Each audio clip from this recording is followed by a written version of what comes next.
I like that. If you're on time, you're late. That's a solid military thing for sure. Um, okay, let's go ahead and get started. In this lesson, I want to call out some traits holding back small businesses in particular from the success that they want. And I want to suggest traits that you can master and that you should master if you want to drive success in the federal market. So, in particular, I hope to convince you of a few things, right? First, to eliminate the bad habits that I'm going to mention here today. If you're doing them, eliminate them. Second thing is I want to convince you to be a builder of win-win relationships. I want to convince you to research buyers before you ever go meet with them. And I want to convince you to seek first to understand your buyer or the person you're meeting before you ever try to be understood by them. And so this is what we're going to drive into. These are good traits. If you want to learn business development skills like these that can lead to success for you in the federal market, do me a favor, put BD skills into the chat or the comments. Just let us know you're along for the ride by putting in BD skills, because that's what I'm teaching today, our business development skills.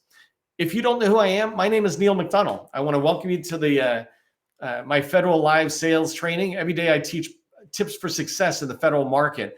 I spent 20 years as a small business owner, and since 2018, when I started the GovCon Chamber of Commerce, I've been teaching people like you that government contracting is not a secret, it's just a process. I believe at my very core that if you learn and follow a proven process, then you're going to have the success that you want. That's what I want for you when you come to this training, and that's what I know that you want for yourself. Before we get started, do me a favor, help buyers remember who you are. Put your company name and your core competency into the chat. Use 2 or 3 words in there that just say, this is what we do, right? Data solutions, data security, cloud migration, whatever it is. Try to make it easy for us to remember by using just a couple of words in there. Also, as you can tell in the community, we've got a lot of people in the community every single day that are open to connections. And so engage with each other in the chat. One of the ways you can engage is when I ask you to put something in the chat, do that. It's reinforcing the lessons we're all trying to learn together today. But it also is a way to let other people know that you're in here and you're engaged. And then if you see that somebody's in the city and state that you're at, or their core competencies might align, then reach out. Follow them on LinkedIn, connect with them on LinkedIn, engage with them. Have a one-off meeting outside the community. It's one of my favorite things that we offer here is every day a networking opportunity for you. Finally, don't feel like you can put your information into chats, comments, or other places too many times. You can't. Every single day, put your company name, your core competencies into my training or anybody else's events. Put your information in, because other people will see you. I talked with somebody yesterday. This was a customer of mine, but it could have been anybody because I hear this story often. And she was telling me that she's working together with somebody in this community, and she found them through this community because they wrote their core competency in a way that was easy for her to understand. It was 2 words, their core competency, and it happened to match the need that she has that aligns with what she's selling, but she doesn't offer herself. And so it was perfect. They reached out, connected with each other, and now they have a relationship outside this community trying to go after business together. And so I want to encourage you, always put your company name and core competency in here. It's a way to say hello, but it's also a way for us to remember who you are. Okay, so we got 24 minutes and we're going to drive into this. Today's a little less fire hose if I could slow down, because I really want to drive forward on three traits, 3 skill sets you can develop around business development to be successful and have better meetings. But before we do that, let's talk briefly about some bad traits I want you to stop doing if you are doing them, right? You don't have to raise your hand and say, I'm guilty. Just sometimes we do this. And so the first of the 3 traits I want you to pay attention to and stop if you're doing it is treating customers or people you meet with as a transaction. And what this means is it's kind of one and done. You walk into a store, you give them the dollar, you take a candy bar, and you go away. That's transactional, right? And treating somebody like that, one of the ways that you might be treating them that way is when you call somebody and only ask about an opportunity. Hey, I'm going after this opportunity. You want to go with us? No? Okay, bye. You call a contracting officer. Hey, I just want to know about this opportunity. Or a small business specialist. I'm trying to win this opportunity, but they won't set it aside, a woman-owned small business. Whatever it is, you're just going in there for a get, right? In fact, the very first tip I gave at the start of today's session was give without expectation and givers gain. Well, you're going in there and getting and you're not even giving, you're just expecting something. Not you, but if you do this habit, that's what you do when you go in there. And it's kind of like unearned expectations of support, right? I get people actually do this to me a lot, and it's amazing to me.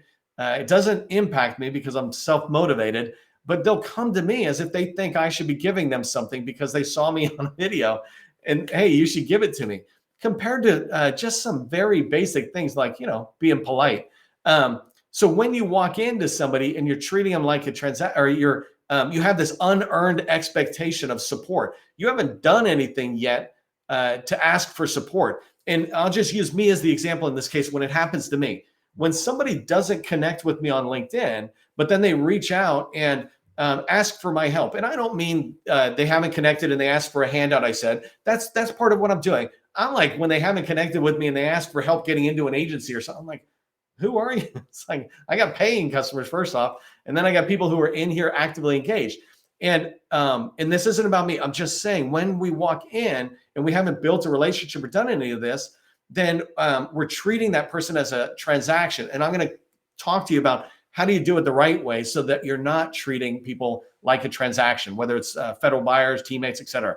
The second bad trait to stop doing is having meetings without knowledge of the customer, right? And so this is very fundamental. If you're going to have a meeting with somebody, whether it's a prime or a teammate or a government buyer, you need to understand their organization, their company, or their agency. And so often people will go in unaware of the agency's mission or the program office's mission and what we do. Well, like NAVC, we're in the water side.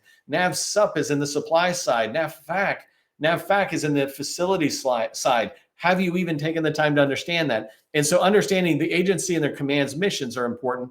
And then going with that idea of having no knowledge is not knowing that, there's a Navy and then there's NAVC, or even knowing that there's the Department of Navy and then the Marine Corps and the US Navy. And then in the US Navy, there's these 10 system commands or something. And then there's more under there. It takes you a day or two to do that kind of prep. And if you try to target an agency and then meet people in there, taking the time to understand that will help you. But having a meeting without knowledge of that customer, that's a bad habit we want to break. And the third and final one I want to talk about, bad traits to stop doing, are the seeking first to be understood, right? I mentioned this a minute ago that I want you to seek first to understand. What it means to seeking to first be understood. An example of this could be you're prescribing before you diagnose, right? So I don't mean you're screaming at the top of your lungs. I mean you're going into a meeting and you're just talking about the solution and not trying to understand the problem. Seeking first to understand, you would talk about the problem. Seeking first to be understood, you're talking about the solution first. You're talking about your products, your services. The other thing is another way that you might know that you're seeking first to be understood is when you go in and you give a long capabilities brief.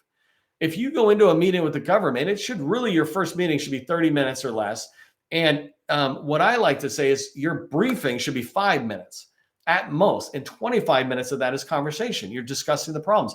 You're trying to explore what's important to them compared to just saying what's important to you. So a sign that you might be trying to be understood more than you're trying to understand is if you give long capability briefings, right? It's one thing to be kind of it's obvious to go, hey, that's not me if I'm coming in and I'm difficult.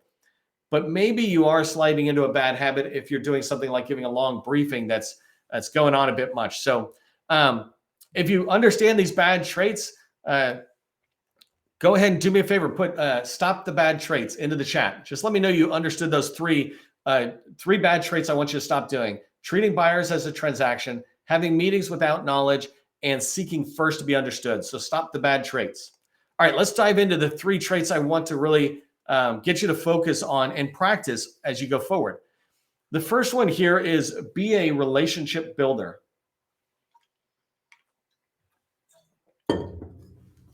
Be a relationship builder. So people buy from those they know, like, and trust. But what does it mean to get somebody to know, like, and trust you? I just want to explore that for a second, because that's one of the first things you can do to help somebody, or to be a relationship builder, is you can help people know, like, and trust you. And so know is being visible is basically it, right? Your people know of you either before you reach out to them, or if you reach out to them and they look and they do their own research, they can find you and they can see you. That's knowing. And so some examples of how you can be known or how you can make sure they know you is to make sure you're visible in the dynamic small business search, DSBS. Make sure you're in LinkedIn and that you have a profile that talks about what you do, that the activity that's in your LinkedIn profile reflects what you work on. So if you're in cyber, a lot of the LinkedIn activity and profile should be around cyber, right? And that's helping people know and go, okay, cyber, I'm getting to know this person. Your website, it should align to the message that's in DSBS and LinkedIn. Your website should have that similar stuff. Somebody can come in and they can get to know you by saying, okay, here's about the company, here's some services. It doesn't have to be radical. And if you're, by the way, brand new, don't even worry about it too much, right? A single page with sections is more than fine. But your website should be able to help them understand who you are, know you. And then the last one is supplier portals, right? If DSBS and SAM, that is the supplier portal for the government, the main one. We have all these other supplier portals that are in the agencies or in large primes. And so being in there makes you visible. And when you're visible, people will know you, or they'll be able to learn about you and then know you. The second thing is right? How do people like you? And I just, when I was preparing this, I just said, be polite. Like the example I used earlier, just be polite when reaching out in any form of communication, right? If you're reaching out on LinkedIn, I often say, hey, if you want a handout, put in handout, please, right? I'm trying to encourage a kinder, gentler community that we're in, right? And people like that. And because they like that, they will like you. That's a simple thing you can do before you even have gone too far when you're trying to help people know, like, and trust you as part of building relationships, is get them or be polite and in your emails as well, right? Thank you, please, you're welcome. Any of those type of things in there. Just common courtesy will help people like you. And then the last one is trust. So people buy from those they know, like, and trust. As you're trying to build relationships, you want to develop trust. And in the beginning, you can borrow trust from referrals. For example, if you're on LinkedIn and you have people giving you recommendations in the LinkedIn area, that starts the trust factor because it's like, oh, somebody else is trusting you. If people come into LinkedIn and they see you're connected with other people, there's a level of trust there. So common connections. So think about these ways you can help them develop trust in you and who you are. And then ways you can get them to trust you from a subject matter expert standpoint is the content that you put out there, right? If you're on LinkedIn or your website and you have blogs or white papers or whatever, right? Again, don't overly complicate this. Whatever you have, if you're talking about your area of expertise, they will have a level of trust that begins to build with you in there. And this is how they can begin to trust you as part of know, liking, and trust. So be a relationship builder is about one of the first steps is helping people know, like, and trust you. The second thing is I want you, and I'll go through this pretty fast, but I want you to understand Stephen Covey's 6 paradigms of interaction. So when you think about relationship building, how you come in, how you plan to interact with that other person is really important. It's obvious you want to also track on how they treat you, but that's not today's training. Today is about you and this habit you can form and pay attention to when you're trying to be a relationship builder. So the 6 paradigms from Stephen Covey are win-win, win-lose, lose-win, lose-lose, win, and no deal. And let me explain them really quick. So win-win, which is the one you want to have, this is mutually beneficial. You're going into a meeting and the meeting is mutually beneficial. It's not, and when you're coming to conclusions or decisions, it's not your way, it's not my way, it's a better way. That's the idea behind win-win. When you think win-lose, you're thinking to yourself, if I win, you lose, and I'm okay with that, right? And that's bad. This tends to be okay for a boat race. If the 2 boats are racing, one's going to win and one's going to lose, and that's okay. But it's not okay for relationship building. The opposite of that is lose-win, right? Go ahead. You have your way. We'll just do it your way. I don't want to deal with the challenges, etc. And what I say is you're not willing to put the effort in to find the commonality, right? Win-win takes commitment to get there. And so lose-win is just, you losing and them winning. That's not good for them either, by the way. And then the next one is lose-lose. If I can't win, I'm not letting you win either, right? That's all it is. And in order for that to happen, both people need to be that selfish. The next one is win. All I'm thinking about is if I win. I don't care if you win or you lose, right? It's just that I win. And again, that's horrible for building a relationship.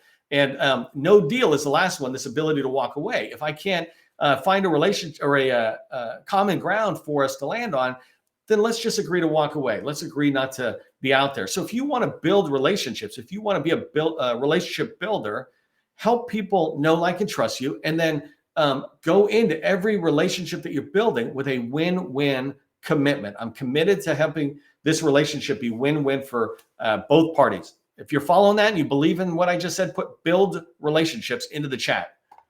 Build relationships into the chat.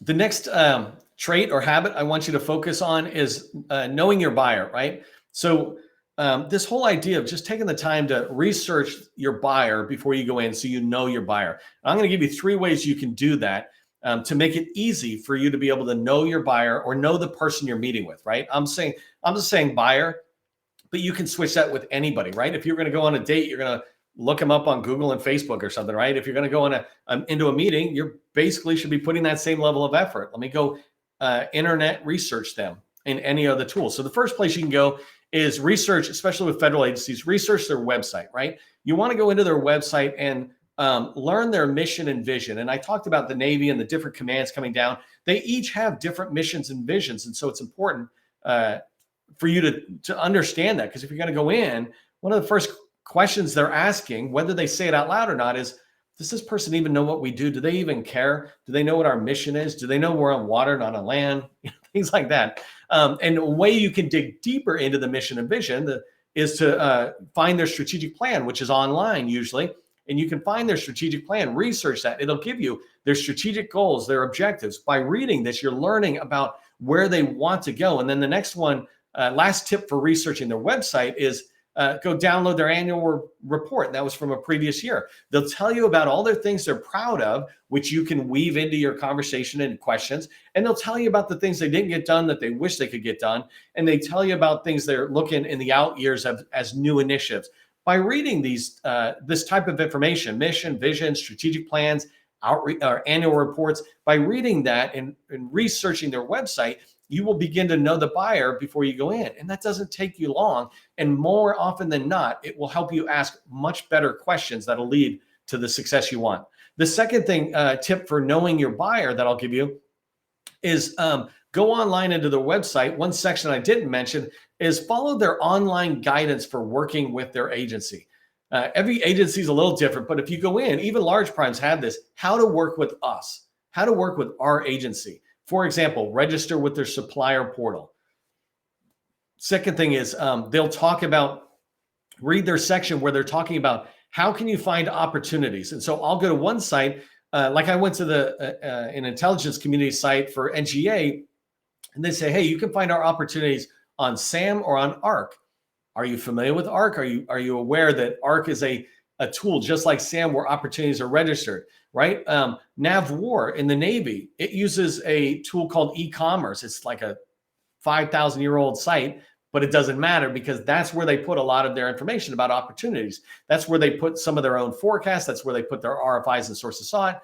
And so it's important for you to look at these agencies and understand, how are you telling me to work with you? How are you telling me to find opportunities? And then they also often have a checklist that says, before calling us and trying to set up a meeting with our small business professionals, follow this checklist. And it begins with register in SAM and do these things, but it doesn't matter.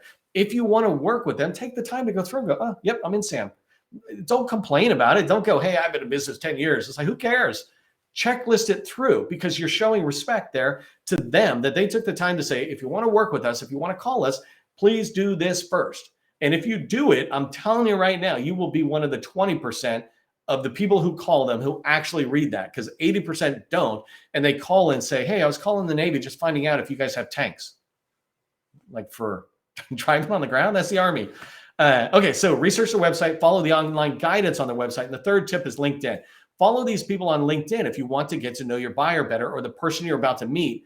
follow them on LinkedIn, see how they're interacting on LinkedIn on their personal profile. So if you looked at me, I have a personal profile, and you can see the stuff that I post. You can also see the stuff maybe I'm engaging with, I'm giving thumbs up, or I'm commenting on, and you can quickly get an understanding about me, certainly enough to be able to help you understand me before you go into a meeting with me. Same thing with your target meeting, buyer, teammate. And then in addition, you can go to a company page.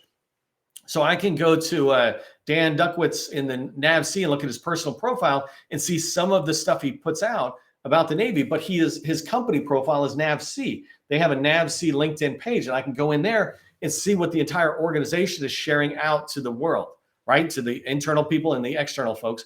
But I can look at the personal profile and company page on LinkedIn before I meet with somebody, and I can know them better before I go in. And so it's just important to understand that this is about research. So put research first into the chat, into the comments. Let me know you understand that it's important if you want to have real success to be able to know your buyer. Okay, so the last tip I want to give you on how you move forward is to seek first to understand, then to be understood. This is coming straight out of Stephen Covey's book, 7 Habits for Highly Effective People. I get $20 every time I sell this. Not really, just kidding. But I'm such a big fan of the book. 7 Habits for Highly Effective People. The habit is seek first to understand, then to be understood. And here's how you can seek first to understand. First thing is, I'm going to give you 3 tips. So you might want to write these down. First one is know the problem you solve. You're a company that has a product or a service. I was talking with somebody yesterday, and they have a trucking company. We just happened to get on the phone. It's the first trucking company I ever talked to. And I don't know their business, but even in a business like that, right? What problem do you solve? And I'm not going to work this in here, but I'll use my own example. I used to do SharePoint. My past company was a Microsoft SharePoint based company. And I knew that one of the things that we solved better than anybody else, a problem that in particular we solved, was we helped deliver business process improvement. So business process improvement, SharePoint is just this technology. So I knew that process improvement is vital to the folks who are failing or having inefficient systems. So I knew in an agency that the people I wanted to reach, and I had solutions to their problems. The problems they had was that the systems they were using, whether it was Excel based or really fancy, were either failing, crashing, or they were inefficient. I need to get it done in less time type thing. And because I knew that problem, I knew that inefficient systems that I wanted to uncover were things like Excel and other mission critical apps. And my point is, because I know the problem I'm going to solve, I now know what to ask, right? So I'm aligning my solution to the problem, but you have to know what the problem is. So then when you go in, you're going to explore the problem, which is the second tip for how to seek first to understand, is to prepare questions. So the first thing is know the problem you solve. The second one is prepare spin questions. And spin is from a spin methodology, a sales methodology for asking questions. So situation questions, problem questions, implication questions, and need payoff questions. And I'm not going to talk a lot about any of them at the moment, except for problem, because the idea, as I said, know the problem you solve. Well, now you want to have questions that help the customer recognize and reveal that they have the problem, and then to get them to begin to explore that problem. So it's not just, I kind of have this problem. Oh my God, I have this problem. 2, oh my God, I need to solve this problem. There's those 3 stages in sales that you're trying to get people to go through. And so if you write these questions down and you put it into, and you have a set of 5 or 10 questions, when you're in their meeting with somebody, you can show them that you care, and you can show them that you're seeking to understand them by asking them questions, and not like a detective, but you're guiding your words, your conversations to explore the problem further with them. And you're able to show them that you're interested in their challenges as well as their goals going forward. So the second part of seeking first to understand is prepare spin questions. And then the third part is to use a call plan. If you haven't seen me talk about call plans, I have a whole training on that. But basically, a call plan is a sheet of paper that you walk in with, your questions are on there, and you have a shared purpose. And this is why I like it, is that you want to talk to them and say, today, the purpose of this meeting is this. I'd like to explore your problems. You don't say it explicitly like that, right? But I like to explore kind of your goals, your challenges, what's going on. And you're letting them know that there's a shared purpose in today's meeting. Your questions allow you to explore that. So if you understand, call plans are really helpful to helping you have a good meeting to be able to talk about the problems you solve and ask questions that uncover those problems. Do me a favor, use a call plan in the chat. I want you to have that as a habit in your head that I should be using a call plan. Use a call plan in the chat. Okay, so as a recap, we talked about 3 top traits for business developers that if you put these in place, you will have a lot more success. First one is be a builder of win-win relationships. I love that I saw somebody put win-win in there way before I started. The second thing is research a buyer before a meeting. Before you meet with them, make sure you know about them. The third one is seek first to understand your buyer or the person you're meeting with, then to be understood.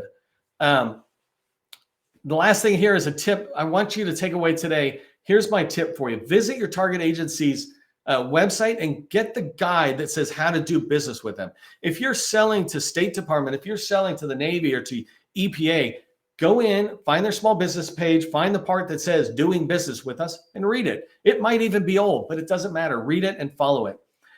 Hey, I just want to let you know next week, we're going to have all new training coming out. I want you to make sure that you're subscribed to our newsletter. Just go on to my profile, or Gus will drop a link in there. But subscribe to the link, our newsletter on LinkedIn, so that way you can be notified of the other training. If you're on YouTube, hit subscribe and YouTube will let you know out there. By the way, if you have a topic you'd like me to explore, put it in the chat right now. I'll look at it and see how I can weave it into my training. But we do training every single day of the week, business week, right? And I'd love to consider topics that are specific to you that I can make broad for everybody. Remember, government contracting, it is not a secret. It's just a process. Part of the process is having a great weekend. I hope you have a great weekend.